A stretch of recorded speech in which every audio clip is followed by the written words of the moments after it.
Bem, voltamos com o programa e quem está comigo? O rei do designer do Brasil, Hans Donner. Aplausos da plateia. Estão me deixando sem graça. Hans Donner, que eu conheço há muito tempo e o Brasil todo conhece como um dos mais talentosos designers do mundo. E não é exagero, você sabe. Você sabe que não é exagero. Eu diria que é um dos mais sortudos, porque encontrei as pessoas certas, no lugar certo e na hora certa. E é Brasil. Nós falamos da Jovem Guarda aí no bloco passado. Você não pegou a Jovem Guarda. Quando você chegou no Brasil, o movimento já estava se esmaecendo. Desmaecendo, e Caetano Veloso e os Novos Baianos estavam surgindo naquela época. Já era outro movimento. Eu só toquei de novo no assunto para mostrar o livro do Roberto Carlos, que está aqui. O Roberto Carlos lançou esse livro, generosamente me mandou uma edição, na cor marrom. Azul. Na cor marrom. Só podia ser. Imagina se essa capa fosse marrom. Roberto chegaria, deixa eu ver, não quero nem abrir. E o marrom continua, ainda entre os toques do rei. Muito obrigado, Roberto. Muito obrigado ao Dó de Sirena. Você deve ter recebido o teu também, porque está chegando agora. Eu não recebi ainda, mas eu já fiz vários projetinhos, porque todas aquelas marcas do final do ano, do show do Roberto... É você quem fez. Nós fizemos. Bota umas fotos no ar aí do Roberto. Tem coisas ótimas aí que eu nunca vi em outras edições. Só para a gente ficar linkado no nosso bloco anterior. Você chegou em São Paulo em 1974, vindo da Áustria, porque você leu uma reportagem na Áustria sobre a qualidade do design publicitário brasileiro. E pertinho daqui, porque a DPZ estava nessa região aqui. Eu me lembrava que quando eu saí de lá, todo mundo falava, mas você é maluco, você vai para um país lá embaixo, você vai encontrar bananas e macacos. Era o que te falavam. Na época, ninguém podia imaginar que eu ia encontrar uma oportunidade de design tão espetacular quanto essa de invadir 100 milhões de pessoas diariamente, durante 40 anos, e tendo pessoas, todos de coração aberto, e aberto para receber belezas. Sim. Então, eu acho que é uma oportunidade que eu acho que jamais um designer viveu esse presente, que eu me arrisquei de ir lá para um lugar onde não falava uma palavra português, onde não conheci ninguém, e o destino fez, de fato. Você veio com a cara e a coragem, então? É porque eu só tinha visto a matéria na Alemanha, falando da DPZ, e isso me motivou de fazer. Tudo bem. Você foi pedir emprego lá? Lá na DPZ? Lógico. Não me deram. Não te deram. Inclusive, recentemente encontramos com o Roberto, que é o Lord, Roberto do Alib. Roberto do Alib. O Lord da propaganda do Brasil. E eu não consegui falar com ele. Eu consegui falar com o produtor gráfico. E eles me despacharam de uma agência para outra. No final, durante 20 dias, só recebi elogios, mas ninguém me deu emprego. E agora fizemos uma palestra lá em Florianópolis e Roberto estava lá. Aí você relembrou isso. E relembrei ele, no final ele fez a palestra dele e fez uma brincadeira maravilhosa. Ele começou a dizer, olha, na minha vida eu fiz parte do Hospital das Crianças, do Sírio-Libanês, todos esses projetos grandes. Aí no final ele falou, olha, mas no final eu cheguei à conclusão que eu cheguei no mundo para não contratar o Hans, porque se ele tivesse vindo para uma agência, não teria acontecido o que aconteceu no encontro com Walter, com Boni. Então, agora o que eu sei, já me contou isso de outra vez, mas vamos repetir aqui. O que aconteceu? Era o último dia teu no Brasil. Último dia. Não tinha dado certo para você. Ninguém tinha te dado emprego. Foi quando você conheceu o Walter Clark. E no último dia encontrei no elevador, na DPZ do Rio, porque a DPZ daqui de São Paulo me dizia que vão mandar o inglês embora e poderia ser a chance para mim. Quando eu recebi esse não, caiu que nem um peso nas minhas costas e falei, agora morreu o Brasil para mim. E eu decidi, naquela hora, de sair da DPZ, ir para Copacabana, porque se eu voltaria para a Áustria, todo mundo iria me sacanear. Todo mundo dizia, tentou lá naquele lugar, não consegui.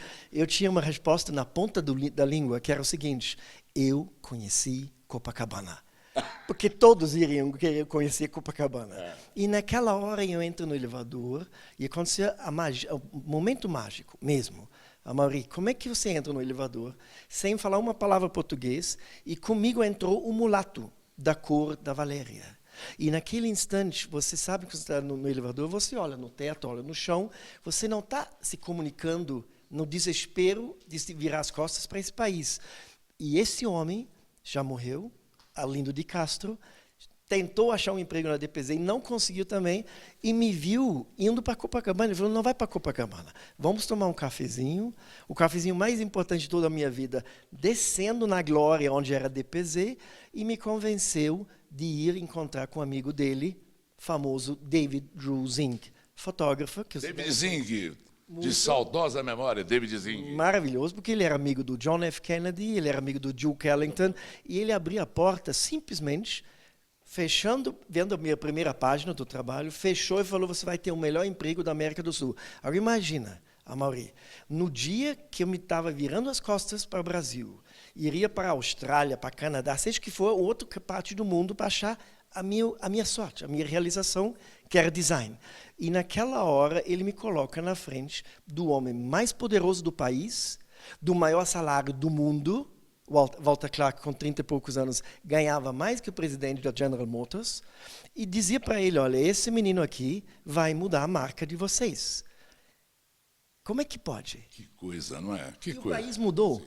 O design mudou não só do Brasil, quantos estudantes, quantos designers, computação gráfica, quantos homens de propaganda eu podia beijar espiritualmente, porque através dessa telinha, as crianças começaram a se alimentar com a vontade de fazer coisas parecidas. Você teve uma influência fundamental no estímulo das pessoas se interessarem por design no Brasil. Bom, ele fez o símbolo da Globo, aberturas de novelas, quase que todas, essas coisas que nós falamos de Roberto Carlos, o seu talento fantástico, Isadora Ribeiro no Fantástico. Saindo da água. E chegando no máximo ainda de poder fazer o design com o design de Deus, que é a Valéria. Olha, eu ia falar, o melhor produto de Ransdone, dá para botar ela sambando aí, Paula, dá?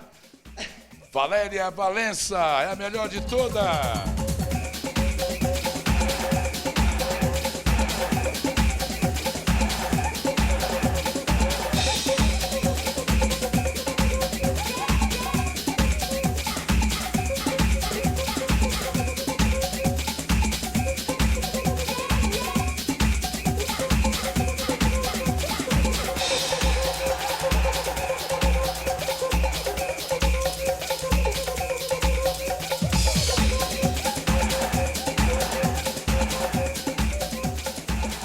Conheceu Valéria?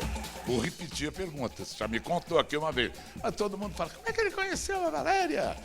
Foi você que selecionou-a, mas não tinha Globeleza ainda, ela foi a primeira. Foi eu exatamente de novo, a sincronicidade do Bonner ter escolhido o nome Globeleza, que antes era Carnaval 80, 90, seja o que for, mas quando ele escolheu o nome e a música Globeleza, nós, Bonnie, com a mulher dele, e eu com a minha ex, estava sentado no júri de Garota de Ipanema, lá na Scala, na época, no Leblon. E nós dois vimos, entre 50 candidatas, todas louras, morenas claras, uma perfeita forma, flutuando com a música do Tom Jobim, Garota de Ipanema. Naquela hora eu vi o design de Deus, perfeito, vi a leveza que eu imaginava e juntou com a possibilidade de ter o melhor papel que o designer já teve para desenhar em cima. E daí, esta mulher é minha, casou-se com ela e está mais de 20 anos com ela. Sim, nós estamos mais que 20. 2 filhos. 2 brasileirinhos maravilhosos. Jamais imaginei de gerar vida real, porque minha realização design era tão intensa, de viajar pelo mundo, como você viaja, mas eu fazendo exposições, palestras, levando a imagem da Globo para o mundo. E com 55 anos, 12 anos atrás, eu acordei pela vida real. Não é uma maravilha isso?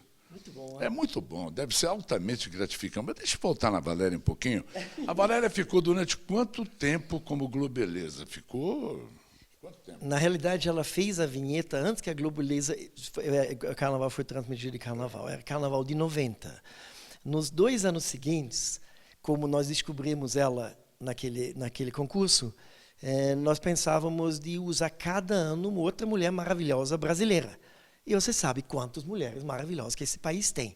Então, para mim, era óbvio que cada ano tinha que ser uma outro espetáculo mulher brasileira, porque mas não ela ficou muito tempo. Porque quando tentei 2 anos seguintes, eu cheguei a perceber que não tinha nada igual. Porque para ser globeleza tem que ter uma junção de sorriso, de elegância, de leveza, de dança, e tudo junto. É um conjunto muito difícil até para... Com todo respeito às que vieram depois dela, nenhuma chegou aos pés dela, desculpe. E é difícil, porque o Sean Connery era o James Bond, e o Pelé é o Pelé. Então, essa coisa, eu acho que Deus escolhe as pessoas para certos destaques. Mas quando ela foi afastada da Globo, ela ficou chateada, até depressiva, ao que me consta. Depois virou evangélica, escreveu um livro. Ela ficou muito sem o chão, porque estava fora da Globo, ou ela tinha vencido o tempo dela e era isso mesmo? Na realidade, de qualquer maneira, tinha que ter uma saída. Eu acho que nada desses papéis de jogador de futebol tem tempo marcado. Claro. Então, ela tinha que ter uma saída, na minha opinião, suave. E que não aconteceu. Então, foi uma coisa muito abrupta para um ser humano que colocou o nome no corpo durante mais que uma década, porque em 93 virou Globeleza e até 2003, quando ela estava grávida do João Henrique, eu coloquei ela grávida. Eu me lembro do Joãozinho 30, quando isso entrou a primeira vez no ar, ele me ligou, ele falou, Hans, eu estou chorando aqui. Estou chorando porque não aguentei o que você fez. Porque você botou o elemento luz, vida, na Valéria. E dividir isso com o país inteiro. Em que país no mundo, primeiro, você pode imaginar de ter essa beleza, essa nudez, vestido de elegância e beleza? Ela não está nua. Para mim, ela não está nua. Ela está nua. Mas ela não está nua. Dura a nudez que ninguém pediu. Está cheio por aí, não é? Exatamente. Então, esse que eu acho é uma das papéis, uma das características da Valéria. Ela conseguiu ter essa naturalidade, quase criança, e que não virou o elemento sex appeal. Ele era beleza. Hans Donner, você fala dos seus filhos. Essa profissão de design no Brasil, depois que você veio, você estimulou muito os jovens a tomarem o caminho do design, não é? Mas você pega mais no pulso dessa história. Como é que está o jovem brasileiro hoje desperto para o design?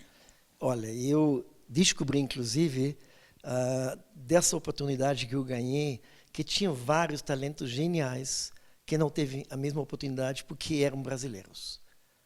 Esse é um momento delicado quando eu falo como é que eu tinha que vir do exterior, hippie, olho azul, para que os mais brilhantes homens de comunicação... Você tinha mais cabelo? Tinha mais cabelo, pouco mais. Mas olha o seguinte, como é que eu ganhei essa oportunidade e tinha gênios na televisão já? Encobertos, adormecidos. Adormecidos. Que eu poderia estender a mão e trazer perto de mim para crescer junto. Porque eu não entendi nada de televisão. Eu era designer gráfico. Eu fazia capas de livro, discos, seja o que for. Meu design era estático. De repente, eu migrei com uma marca que eu desenhei no guardanapo, que virou a chave para abrir o paraíso do melhor emprego de um designer da televisão do mundo. Porque aí veio tecnologia, computação, aí veio o Boni me provocando a dizer, gasta, eu quero o melhor do mundo. E a TV Globo... Pode gastar. Pode. Ele falou Porteira assim, aberta. Não quero coisa saber. Boa. Não, mas isso é isso que fez isso acontecer. Porque se uma pessoa é criativa e ela ganha asas para voar, em termos tecnologia, em termos computadores, porque não existia computador no Brasil. Ele falou, vai lá, vai para o exterior. Lá vai ter, no PDI, na Silicon Valley, os meninos que hoje são os grandes da indústria de cinema, onde a Pixar nasceu. A Pixar... Eu estava lá. Sim. Quando os caras estavam na mesa conversando, era o equipamento da TV Globo que os americanos usaram para fazer a abertura do Fantástico, da Pirâmide. Isto virou depois Pixar, virou DreamWorks, que os meninos, 3 meninos de 24, 25 anos, não tinham dinheiro, eram da Stanford University, Massachusetts University, não tinha dinheiro na garagem para ter um computador para fazer as vinhetinhas que eu precisava para a TV Globo. Sim. Nasceu a indústria de computação gráfica com o apoio do Brasil, do Boni, para virar essa indústria que está praticamente tomando conta do cinema. Você tem feito muitas palestras? Inclusive umas... Custa caro uma palestra do Hans Donner? Eu Custa, faço né? palestras para... Mas eu faço palestras, tipo, quando você falou disso, eu fui recentemente convidado para ir para Miami. E o pessoal me ligou dizendo, olha, Hans, vem para fazer uma palestra aqui sobre... Eu que falei, sobre quê? Porque eu faço a palestra da história, como é que cheguei no Brasil, e como é que eu desenhei o tempo, como é que ganhei uma missão maior de tudo que eu podia sonhar. E aí me falaram, não, mas é só de computação gráfica. Eu falei, computação gráfica? Mas eu sou o dinossauro dessa era de computação gráfica. Justamente por causa disso. Amaury, eu cheguei em Miami, tapete vermelho, os maiores craques hoje de computação gráfica que fazem essas coisas incríveis estavam joelhados. Pergunta a Valéria. Ela estava junto comigo, joelhado para agradecer do que jeito nós, já que eu beijei espiritualmente muitos jovens no Brasil, beijamos espiritualmente os craques que tinha sabedoria de matemática, que tinha acesso à computação gráfica para virar Pixar. Entendi. E ninguém sabe disso. Gratificante para você. É maravilhoso. Agora, esses festivais que se fazem no Brasil, como Anima Mundi, você acha... Super válido. Você tem visto... Não, os caras, inclusive, que iniciaram, trabalharam comigo. O pessoal que iniciou Anima Mundi eram caras que trabalharam comigo na Globo. Então, você viu essa animação das 36 crianças cearenses? Como é que se chama a animação? Vai? O Lenhador. Você viu? Não vi. Vai colocando um pouco de mais. Isso aí é tudo. Isso que vocês estão vendo no ar é tudo feito por crianças. 36 crianças cearenses. E entrou no Anima Mundi, não é? É uma coisa singela, mas de profunda arte. Agora voltou. Você me perguntou essa questão do talento. Brasil é lotado de talento. Oportunidade, infelizmente, não tem para a quantidade de talento que tem no Brasil.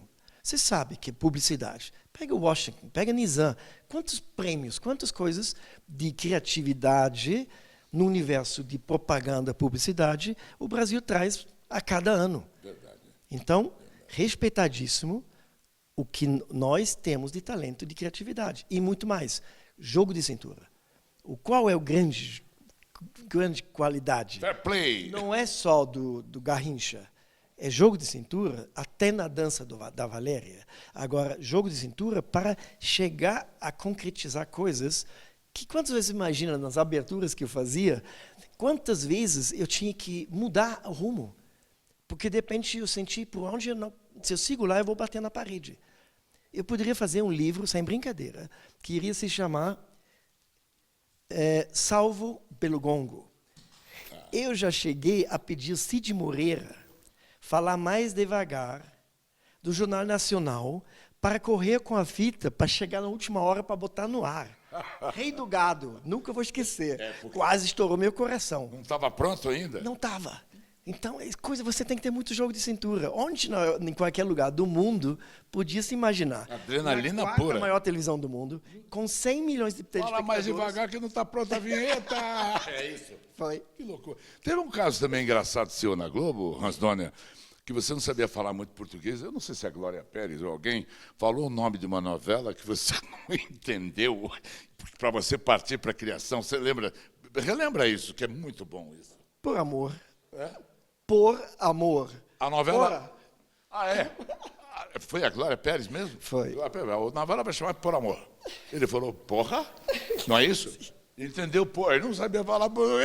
Ia partir para a criação em cima de porra, não de por amor. Isso, foi. Muito bom, muito bom. Hans Donner, obrigado por você ter vindo. Infortunadamente, eu não vou poder contar o maior projeto de Hans Donner que está chegando. Não posso falar. Pior que eu sei tudo. Mas como eu respeito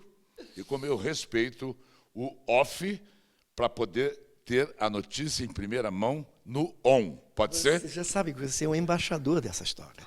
Porque vocês não têm noção? O Brasil merece... Não tem noção que vai rolar. É uma coisa que realmente está por vir. É um filhote que está nascendo e que eu acho que São Paulo merece. Primeiro São Paulo, depois... Brasil merece. E depois o mundo vai merecer também. Ai, que vontade de contar. Hans Donner, obrigado, Hans. Hans Donner. Valéria, um beijo para você. Põe a Valéria. Muito melhor que Hans Donner. E João e José também.